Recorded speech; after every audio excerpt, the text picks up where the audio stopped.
Hi friends, welcome to my channel. Pedicure ఇంట్లోనే ఎలా చేసుకోవాలనేది తెలుసుకుందాము.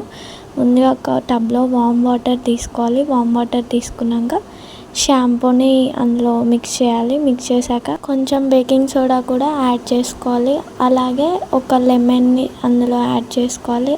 యాడ్ చేసుకున్నాక మిక్స్ చేసుకోవాలి. అన్నిటి ద్వారా ఏంటంటే డెడ్ స్కిన్ అనేది రిమూవ్ అయిపోతుంది. మీ లెగ్స్ అందులో ఒక 10 minutes అలా సోక్ చేయాలన్నమాట.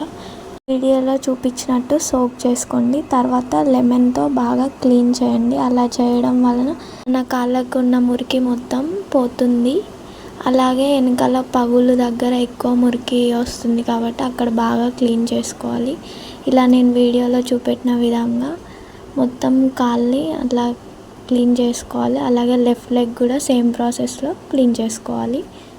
వేళ్ళ మధ్యలో కూడా బాగా క్లీన్ చేసుకోవాలి. క్లీన్ చేసుకున్నాక మీ లెగ్స్ని వీడియోలో చూపెట్టిన విధంగా నీట్గా క్లీన్ చేసుకోవాలి. క్లీన్ చేసుకున్న తర్వాత లెమన్ ఇంకా కాఫీ, షుగర్ కలిపి వీడియోలో చూపెట్టిన విధంగా అప్లై చేసుకొని స్క్రబ్ చేసుకోవాలన్నమాట. ఫస్ట్ చెప్పిన ప్రాసెస్లోనే లెగ్ మొత్తం అట్లా నీట్గా క్లీన్ చేసుకోవాలి. ఇలా లెగ్స్ని క్లీన్ చేసుకోవడం వల్ల నీట్గా ఉంటాయన్నమాట. మనం బ్యూటీ పార్లర్కి వెళ్ళాల్సిన అవసరం లేదు. మనం కొంచెం టైం తీసుకొని మన లెగ్ మీద కేర్ చూపిస్తే బ్యూటీ పార్లర్కి కూడా వెళ్ళనవసరం లేదు. అలానే లెఫ్ట్ లెగ్ కూడా క్లీన్ చేసుకోవాలి. క్లీన్ చేసుకున్నట్టు 2 legsని వాటర్లో పెట్టి మళ్ళీ ఒకసారి నీట్గా వాష్ చేసుకోవాలి. వాష్ చేసుకున్న తర్వాత లెగ్ని కాసేపు వీడియోలో చూపెట్టిన విధంగా మసాజ్ చేసుకుంటే కొంచెం రిలీఫ్గా ఉంటుంది. 2 legs కూడా అలా మసాజ్ చేసుకున్నాక నార్మల్ కూల్ వాటర్తో నీట్గా వాష్ చేసుకోవాలి. వాష్ చేసుకున్న తర్వాత బియ్యం పిండి ఉంటుంది కదా, రైస్ ఫ్లోర్, అది కొంచెం తీసుకొని ఒక స్పూన్ అప్లై చేసుకోవాలి. అప్లై చేసుకున్నాక బాగా స్క్రబ్ చేసుకోవాలి.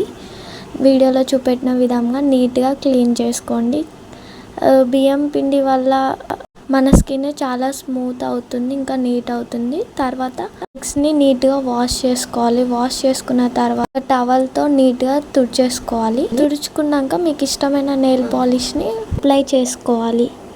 Thanks for watching. నా వీడియో మీకు నచ్చినట్లయితే లైక్ చేయండి, కామెంట్ చేయండి.